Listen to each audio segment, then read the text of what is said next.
लौट आया है बेबाक। वही तेवर, वही अंदाज, आपके मुद्दे बेबाकी से उठाएंगे। सत्ता का दूसरा कार्यकाल और सवाल अभी विपक्ष से। सवाल तो उससे होगा जिसके हाथ में ताकत हो, जिसके हाथ में पुलिस हो, संस्थाएं हो और मीडिया जिसके सामने नतमस्तक हो। सवाल तो उससे होगा ना। हम लेकर आए खबरों का एक ऐसा शो जिसमें सवाल होंगे सीधे, बेलाग और बेबाक उनसे जो सवालों से बचते हैं, जिनके हाथ में ताकत है। बेबाक सिर्फ द लाइव टीवी पर।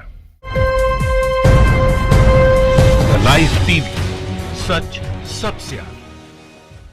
स्वागत है आपका बेबाक सीजन 2 में। मैं अभिसार शर्मा और आज सीजन 2 के इस धमाकेदार एपिसोड में मैं आपके सामने दो मुद्दे लेकर आया हूं। मुद्दा नंबर 1 दिसंबर को हैदराबाद सिविक इलेक्शंस यानी स्थानीय निकाय के चुनावों में वोट डाले गए। भारतीय जनता पार्टी ने अपने तमाम दिग्गजों को मैदान में उतार दिया और निशाने पर था यह शख्स यानी कि असदुद्दीन ओवैसी। ओवैसी के बहाने किस तरह से भारतीय जनता पार्टी माहौल को हिंदू मुस्लिम करना चाहती थी और इसकी गूंज राष्ट्रीय स्तर पर करवाना चाहती है, मैं आपको बतलाने वाला हूं तमाम फैक्ट्स के साथ। और कल बनारस में प्रधानमंत्री नरेंद्र मोदी ने देव दीपावली मनाई। जी हां, हमने देखा किस तरह से वो नदी के विहंगम नजारे का लुत्फ उठा रहे थे। विजक्राफ्ट किस तरह से लेजर शो कर रहा था। प्रधानमंत्री ने आधे घंटे का भाषण जरूर दिया मगर उसमें किसान के मुद्दे को संबोधित नहीं किया, उसके एक भी मुद्दे को सलीके से संबोधित नहीं किया और वो मैं आपको बतलाने वाला हूं। मगर सबसे पहले हैदराबाद सिविक इलेक्शंस। जी हां, वोटिंग खत्म हो चुकी है मगर यहां मुद्दा यह पूछा जाना चाहिए कि आखिर भारतीय जनता पार्टी क्यों पूरे दमखम के साथ मैदान में उतरी।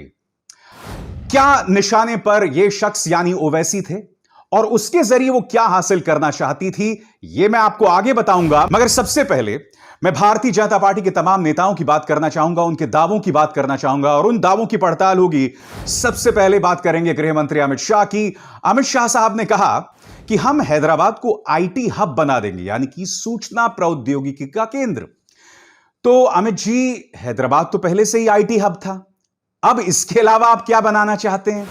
क्योंकि दिक्कत क्या है अमित जी, इससे पहले भारतीय जनता पार्टी ने जो भी दावे किए स्मार्ट सिटी के, आईटी हब के, वो तमाम बिखर गए। मसलन साल 2013 को गुजरात के मुख्यमंत्री ने क्या वादा किया था देश की जनता को, गुजरात की जनता को? ढोलेरा। जी हां, ढोलेरा का ढोल पीटा गया था। यह कहा गया था कि ढोलेरा शंघाई से भी बड़ा बन जाएगा, दिल्ली से भी बड़ा बन जाएगा। याद है आपको प्रधानमंत्री का वो बयान? भूल गए हैं तो फिर से सुनिए। ये हमारा जो नया धौलेरा बनेगा उसकी साइज दिल्ली से डबल है। ये हमारा जो धौलेरा बनेगा, आज जो सांगाई है उस सांगाई से 6 गुना ज्यादा बड़ा हमारा वो धौलेरा बनने वाला है। और आज भी ढोलेरा को रफ्तार बहुत धीमी चल रही है।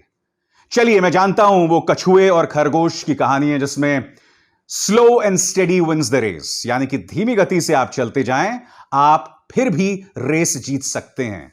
मगर दिक्कत यह है कि कछुए का मुकाबला किसी खरगोश के साथ नहीं है मोदी जी। ढोलेरा का सपना अभी 2013 में ही अटका हुआ है। शंघाई और मुंबई तो बहुत दूर की बात है, अहमदाबाद तक नहीं पहुंचा है ढोलेरा। अब बात करते हैं इस दूसरे दावे की। 100 स्मार्ट सिटीज, ये दावे किए गए थे 2014 में। प्रिंट की इस रिपोर्ट को देखिए, ये 2019 की रिपोर्ट है। यह दावा किया गया है कि 5 साल में स्मार्ट सिटीज बनाने की बात तो दूर, उसको लेकर 30% फंड्स भी जारी नहीं किए गए हैं। और आप उन तमाम शहरों पर नजर दौड़ाएं जिन्हें स्मार्ट सिटी बनाने का वादा किया गया था। स्मार्ट सिटी तो दूर की बात है दोस्तों, वहां क्या हालात है मैं आपको बता दूं, आप सब जानते हैं। और असली मुद्दों पर फोकस करना इस सरकार को नहीं आता। न्यूयॉर्क टाइम्स की रिपोर्ट देखिए दोस्तों। क्या आप जानते हैं न्यूयॉर्क टाइम्स की रिपोर्ट क्या कहती है? न्यूयॉर्क टाइम्स की रिपोर्ट कहती है कि कोरोना से अमेरिका उबर जाएगा, जापान उबर जाएगा, चीन तो पूरी तेज रफ्तार से उबर चुका है, प्रगति के पथ पर है, मगर भारत कोरोना से उबर नहीं पाया है और उबरने में उसे बहुत वक्त लगेगा। यह न्यूयॉर्क टाइम्स की रिपोर्ट है दोस्तों। मैं सरकार और इसके समर्थकों से बोलना चाहूंगा कि क्या अब तुम न्यूयॉर्क टाइम्स को भी एंटी नेशनल बता दोगे? क्या आप न्यूयॉर्क टाइम्स को भी दुश्मन बना दोगे? और अगर दुश्मन बना दोगे भैया, तो क्या पूरे दुनिया को दुश्मन बनाकर हम कौन सी खुशी हासिल कर लेंगे? तो इसलिए अमित शाह जी का वो बयान जिसमें वो ये कहते हैं कि वो आईटी हब बना देंगे, उसमें बहुत सारे पेश है, बहुत सारे झोल हैं। अब इन पर नजर दौड़ाइए। ये हैं उत्तर प्रदेश के मुख्यमंत्री योगी आदित्यनाथ। ये हैदराबाद में इन्होंने बहुत जबरदस्त रोड शो किया, जबरदस्त इन्हें वहां पर प्रतिक्रिया भी मिली। इन्होंने कहा कि जैसे मैंने इलाहाबाद को प्रयागराज, फैजाबाद को अयोध्या बना दिया, उसी तरह से हैदराबाद को भी हम भाग्यनगर बना देंगे। योगी जी, आपको समझना चाहिए कि सिर्फ नाम बदलने से किसी का भाग्य नहीं बदल जाता, क्योंकि उत्तर प्रदेश को आपने रामराज्य बनाने का वादा किया था, और जिस दिन आप ये दावा कर रहे थे कि हैदराबाद को हम भाग्यनगर बना देंगे अगर हम जीत गए, तो उसी दिन एक पत्रकार और उसके साथी को जिंदा जला दिया गया था। इस खबर के मुताबिक हाथरस की गुड़िया का कथित गैंगरेप और उसकी हत्या को लेकर आपके सरकार का जो रवैया था शर्मनाक था, और आपको एक्सपोज किसी और ने नहीं, मेरे जैसे पत्रकारों ने नहीं, बल्कि इलाहाबाद हाईकोर्ट ने किया था। तो राज्य की जनता को लेकर तो आपका यह रुख है, पीड़ित को लेकर तो आपका यह रुख है, आप नाम बदलने की बात करते हैं। अब आगे बढ़ते हैं दोस्तों। आपकी स्क्रीन पर यह है स्मृति ईरानी। अपने मंत्रालय को लेकर ये कितना अच्छा काम करती हैं ये तो हम कभी नहीं सुनते, मगर तमाम विवादास्पद बयानों में सबसे आगे रहती हैं। इन्होंने क्या बयान दिया कि एक तरफ देश का जो सैनिक है वो सरहदों पर अपनी जान दे रहा है, और दूसरी तरफ टीआरएस और एआईएमआईएम हैदराबाद में किसको जगह दे रहा है? अवैध प्रवासियों को जगह दे रहा है, रोहिंग्याओं को या पाकिस्तानियों को जगह दे रहा है। मैं आपसे एक सवाल पूछना चाहता हूं स्मृति जी। हमारे 20 सैनिक शहीद हो गए थे पूर्वी लद्दाख में। एक अरसे बाद चीन ने हमारे 20 सैनिकों को मार दिया था। प्रधानमंत्री ने आज तक चीन का नाम नहीं लिया अपने मुंह से, एक शब्द नहीं बोला। आप बात कर रही हैं सैनिकों की, बात भूल जाइए। आपके सामने दोस्तों यह है मनु पबी की रिपोर्ट। आप जानते हैं रिपोर्ट क्या कहती है? 2006 में स्लीपिंग बैग्स यानी कि सोने के लिए बिस्तर बनाए गए थे हमारे सैनिकों के लिए जो सियाचिन में थे, मगर उनकी जो गुणवत्ता थी, उनकी क्वालिटी बहुत खराब थी। अब यही स्लीपिंग बैग्स पूर्वी लद्दाख में जो हमारे सैनिक तैनात हैं उन्हें भेजे जा रहे हैं। तो जो स्लीपिंग बैग्स आपको सियाचिन के लिए सही नहीं लगे और आपने 2006 के बाद उसको रोक दिया था, उसको ठंडे बस्ते में डाल दिया था, उसे आप 14 साल के बाद निकालकर हमारे सैनिकों को भेज रहे हैं। इसलिए स्मृति जी, जब आप बात करती हैं सैनिकों की तो बात हजम नहीं होती। तो स्मृति जी की तो बात ये रही, अब इन पर गौर कीजिए।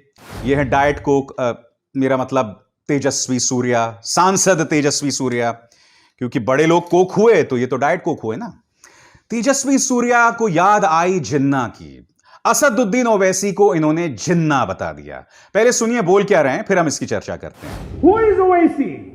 Owaisi is Muhammad Ali Jinnah's new avatar. Tejashwi ji, मैं आपको एक बात बता दूं, जिन्ना की सबसे ज्यादा अगर किसी ने भक्ति की है, उसकी सबसे ज्यादा तारीफ की है ना, तो भारतीय जनता पार्टी के दो नेताओं ने की है।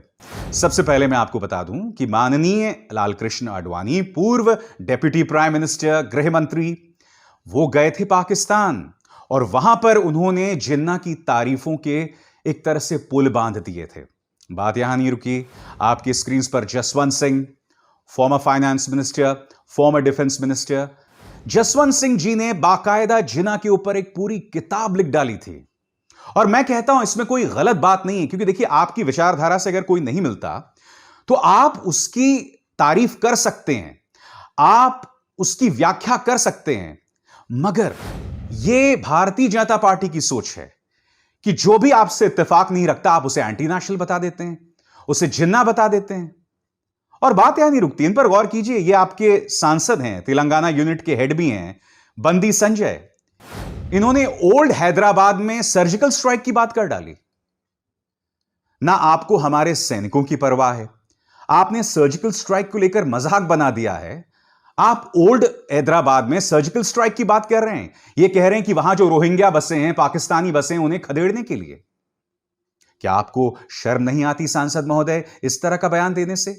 क्या आप सर्जिकल स्ट्राइक कर देंगे? देखिए, दिक्कत क्या है मैं आपको बताता हूं। हैदराबाद सिविक इलेक्शंस में भारतीय जनता पार्टी की जो पिच है, उसका जो दावा है, उसमें सबसे बड़ी समस्या क्या है? हैदराबाद की जो खूबसूरती है ना कि वो एक तरफ आईटी हब है। बेशक अमित जी उसे फिर से आईटी हब बनाना चाहते हैं। एक तरफ वो आईटी हब है और दूसरी तरफ ओल्ड हैदराबाद, यानी कि पुराना हैदराबाद और आईटी हब। आईटी हब में काम करने वाला आईटी प्रोफेशनल अक्सर ओल्ड हैदराबाद में जाके बिरयानी खाता है। और ये जो पुराना हैदराबाद और नया हैदराबाद है ना, इन दोनों में सामंजस्य है, तालमेल है, कोई विरोधाभास नहीं है। मगर इन तमाम बयानों को देखोगे जो मैंने अभी अभी आपको सुनाए हैं, हर बयान में कहीं ना कहीं माहौल में बंटवारा पैदा करना, सांप्रदायिकरण उसका करना। ओवैसी के जरिए जो टारगेट कर रहे हैं माहौल को हिंदू मुस्लिम करना है। आपको क्या लगता है, भारतीय जनता पार्टी ने अगर वाकई ओवैसी को चुनौती दे डाली, ओवैसी को कमजोर कर डाला, तो किस आधार पर होगा? कोई विकास के एजेंडे के चलते नहीं होगा। उस विरोधाभासी, उस विघटनकारी एजेंडे के चलते होगा जो उन्होंने हैदराबाद सिविक इलेक्शंस में दिखाया, जिसका मुजाहिरा उन्होंने उस वक्त किया। क्या आप इन बातों से मुंह मोड़ सकते हैं? अब आप सोच रहे हैं कि ओवैसी पर ही निशाना क्यों? इसके लिए आपको कुछ चीजों पर गौर करना पड़ेगा और बहुत ध्यान से सुनिएगा। सबसे पहले, कहीं ना कहीं भारतीय जनता पार्टी चाहती है कि ओवैसी मुस्लिम सियासत के केंद्र में रहें। क्यों? क्योंकि अगर ओवैसी हरा देते हैं, यानी कि वो तमाम 44 सीटें जीत जाते हैं और बीजेपी उनसे कोई सीट नहीं छीन पाती, तो ओवैसी के जरिए एक संवाद पैदा किया जाएगा कि देखिए, एक इकलौता ओवैसी था और उसके मुकाबले में पूरी भारतीय जनता पार्टी की मिनिस्ट्री, पूरे उनके मंत्री और नेता थे और उसने खदेड़ दिया। इससे ओवैसी का कद पूरे देश में बढ़ेगा। बिहार में 5 सीटें जीत ही चुके हैं और कई जानकार मानते हैं कि ओवैसी ने 5 सीटें तो जीती, मगर महागठबंधन को कम से कम 10 सीटों का नुकसान कर दिया होगा। तो कहीं ना कहीं पूरी मुस्लिम सियासत का केंद्र बनाना ओवैसी को, और इसका नुकसान राष्ट्रीय दलों को होगा, क्योंकि ओवैसी जहां जहां पहुंचेंगे, जैसे अगर वो पश्चिम बंगाल में पहुंच गए और ममता बनर्जी के साथ उनका गठबंधन नहीं हुआ, और आप जानते हैं कि पश्चिम बंगाल में बहुत बड़ी तादाद में मुस्लिम वोटर्स मौजूद हैं, इसका नुकसान ममता बनर्जी को होगा। फिर अगर यह तजुर्बा कामयाब रहा तो देश भर में ओवैसी को मुस्लिम चेहरा बनाया जाएगा और उसके जरिए हिंदू मुस्लिम वोट्स की खेती होगी। मगर एक बात मैं स्पष्ट कर दूं, क्या इसके जरिए मैं यह कह रहा हूं कि ओवैसी को कोई हक नहीं है चुनाव लड़ने का? पूरा हक है। आज मैं महागठबंधन से सवाल पूछना चाहता हूं, कांग्रेस से सवाल पूछना चाहता हूं। सीमांचल के मुसलमान को पता था कि ओवैसी सरकार नहीं बना रहे हैं, बावजूद उसके उसने उन्हें 5 सीटों पर जितवाया। आप जानते हैं इसका क्या मतलब है? मुद्दा नंबर 1, इसका मतलब यह हुआ कि मुसलमान सिर्फ बीजेपी को हराने के लिए वोट नहीं देता, वो अपनी बुद्धि का इस्तेमाल कर रहा है। मुद्दा नंबर 2, इससे यह पता चलता है कि आप मुसलमानों की आकांक्षाओं पर खरे नहीं उतरे हैं, वो एक विकल्प को तलाश रहा है जो बिहार के जरिए साबित हो रहा है। इसलिए ओवैसी को पूरी आजादी है हर जगह चुनाव लड़ने की। मगर मुद्दा यहां पर यह है कि ओवैसी के जरिए उनसे जिन्ना जोड़कर या उनके भाई अकबरुद्दीन को जोड़कर बार बार भारतीय जनता पार्टी एक हवा खड़ा करता है, और यही वजह है कि उन्होंने हैदराबाद सिविक इलेक्शंस में पूरा दम खम लगा दिया। तो यह बात तो हुई हैदराबाद सिविक इलेक्शंस की। अब हम बात करने जा रहे हैं प्रधानमंत्री की देव दीपावली। दोस्तों, इस विहंगम नजारे को देखिए। प्रधानमंत्री नरेंद्र मोदी बनारस के तट पर हैं और यहां पर इस लेजर शो को देख रहे हैं, जिसे बताया जाता है कि विजक्राफ्ट ने जो है उसका पूरा आयोजन किया था।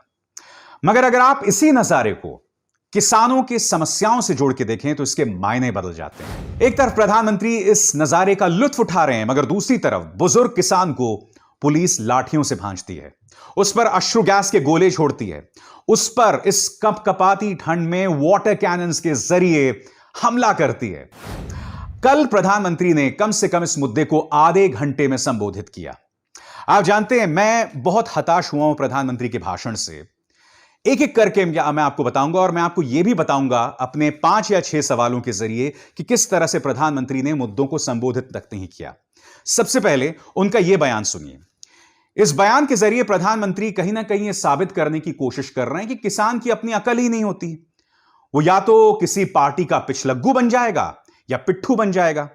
सुनिए पहले वो कह क्या रहे हैं और फिर मैं इसकी चर्चा करता हूं। अपप्रचार किया जाता है कि भाई फैसला तो ठीक है, लेकिन पता नहीं इससे आगे चलकर क्या क्या होगा, और फिर कहते हैं ऐसा होगा जो अभी हुआ ही नहीं है, जो कभी होगा ही नहीं, उसको लेकर समाज में भ्रम फैलाया जाता है। प्रधानमंत्री, मैं आपसे सवाल पूछना चाहता हूं, क्या आप किसान को मूर्ख समझते हैं? क्या आप उसे नासमझ समझते हैं?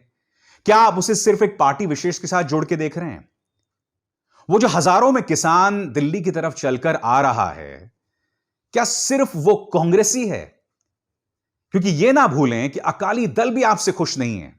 राजस्थान में हनुमान बेनीवाल जो हैं, वो आपके अपने सहयोगी हैं, वो तक आपसे खुश नहीं है। वो तमाम लोग आपसे सवाल कर रहे हैं और फिर भी आप किसानों की इस तरह से तौहीन कर रहे हैं। किसान लगातार कई मुद्दे उठा रहा है और आपने एक भी मुद्दे को संबोधित नहीं किया। कल जो आपने भाषण दिया, मैंने बहुत ध्यान से सुना। सबसे पहला मुद्दा जो आपको संबोधित करना चाहिए था, आप निजी मंडियां यानी कि प्राइवेट मंडियों को बढ़ावा दे रहे हैं। मगर सवाल नंबर 1, आखिर प्रधानमंत्री न्यूनतम समर्थन मूल्य पर लिखित में आश्वासन क्यों नहीं देते? क्यों नहीं देते आप लिखित में आश्वासन? उल्टा कल आपने यह कहा कि एमएसपी को लेकर छलावा किया जा रहा है, यानी कि न्यूनतम समर्थन मूल्य को लेकर छलावा किया जा रहा है और किसानों को बहुत ज्यादा उससे फायदा नहीं हुआ है। प्रधानमंत्री की यह बात सुनिए, फिर मैं आगे बढ़ाता हूं चर्चा। एमएसपी तो घोषित होता था, लेकिन एमएसपी पर खरीद बहुत कम की जाती थी। घोषणाएं होती थी, खरीद नहीं होती थी। सालों तक एमएसपी को लेकर छल किया गया। यानी कि आप मुद्दे को संबोधित ही नहीं करना चाह रहे हैं। आपको किसने रोका है प्रधानमंत्री ये कहने से कि हम लिखित में आश्वासन देते हैं कि न्यूनतम समर्थन मूल्य को नहीं छेड़ा जाएगा निजी मंडियों में? दूसरा सवाल, अड़तिया यानी बिचौलिया पर एक समान सोच क्यों? यह असमंजस क्यों? आप बिचौलियों को एक बहुत ही खराब शब्द मान रहे हैं, मगर अगर आप हरियाणा और पंजाब का रुख करें तो यही बिचौलिया किसान की मदद भी करता है। बिचौलिया शब्द डिफेंस मिनिस्ट्री में गड़बड़ हो सकता है, गाली हो सकती है, कॉमर्स मिनिस्ट्री में गाली हो सकती है, मगर पंजाब और हरियाणा जैसे राज्यों में बिचौलिया को लेकर कोई आपत्ति नहीं है किसान को।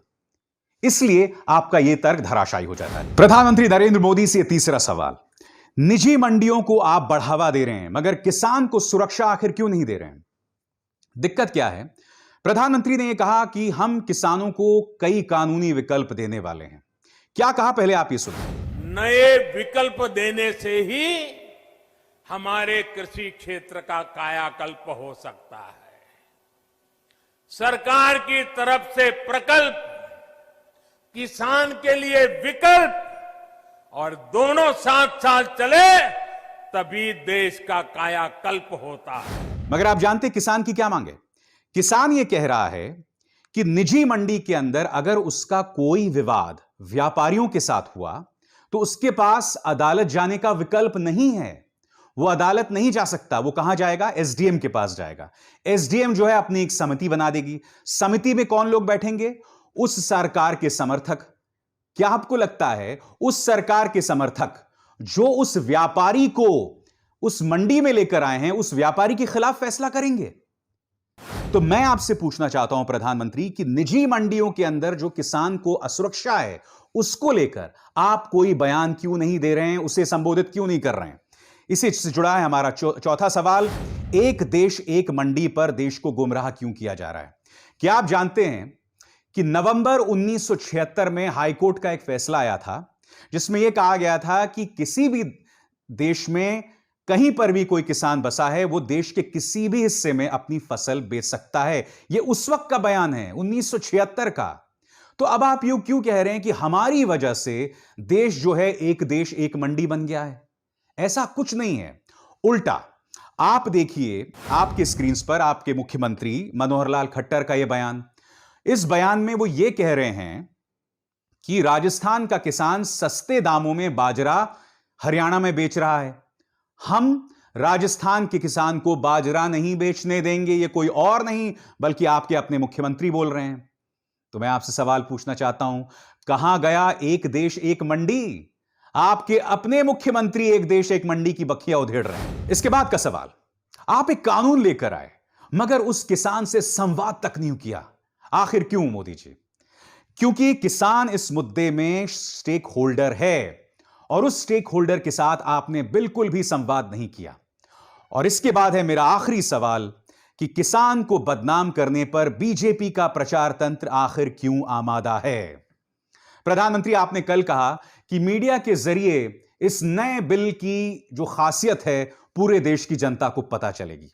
सबसे पहले आप सुनिए प्रधानमंत्री कह क्या रहे हैं। किसानों को न्याय दिलाने में ये कितने काम आ रहे हैं, ये आए दिन हम जरूर देखेंगे, अनुभव करेंगे और मुझे विश्वास है मीडिया में भी इसकी सकारात्मक चर्चाएं होगी और हमें देखने भी मिलेगा, पढ़ने को भी मिलेगा। प्रधानमंत्री, आपका यह बयान जो है ना काफी हद तक मुझे अटपटा लगा और क्यों लगा मैं बताता हूं। क्योंकि इसी गोदी मीडिया के जरिए किसानों को बदनाम किया जा रहा है। यह कहा जा रहा है कि ये किसान जो हैं खालिस्तान के हाथ में मोहरे लग गए, बन गए हैं। मनोहर लाल खट्टर आपके स्क्रीन पर यह कह रहे हैं कि आंदोलन के अंदर खालिस्तानी तत्व आ गए हैं। यह शख्स अमित मालवीय, इसने यह दावा किया कि आंदोलन के अंदर जो है खालिस्तानी एलिमेंट्स आ गए हैं। वो ये बताने में हमें असमर्थ हैं कि जिस व्यक्ति दीप संधू को, या दीप सिद्धू इनका नाम है, जिसका जिक्र वो एक खालिस्तानी चेहरे के तौर पर कर रहे हैं, यही चेहरा सनी देओल के साथ जब लोकसभा के चुनाव हुए थे वोट मांग रहा था और यहां पर वो प्रधानमंत्री नरेंद्र मोदी के साथ भी दिखाई दे रहा है। तो जब तक आपके साथ है सब सही है, मगर जैसे ही आपसे अलग हुए तो वो खालिस्तानी बन गए। आपके स्क्रीन पर ये हैं शलभ मनी त्रिपाठी। ये तो ये कह रहे हैं कि आप साहब देखिए इस आंदोलन के अंदर मुसलमानों का प्रवेश हो रहा है। किसी नजीर अहमद की बात कर रहे हैं और वो किस तरह से ये पग बांध रहा है, जबकि ये तस्वीर हाल की नहीं है, किसान आंदोलन की नहीं, ये अप्रैल की तस्वीर है और ये पड़ताल किसी और ने नहीं बल्कि ऑल्ट न्यूज ने की। बात यहां नहीं रुकती।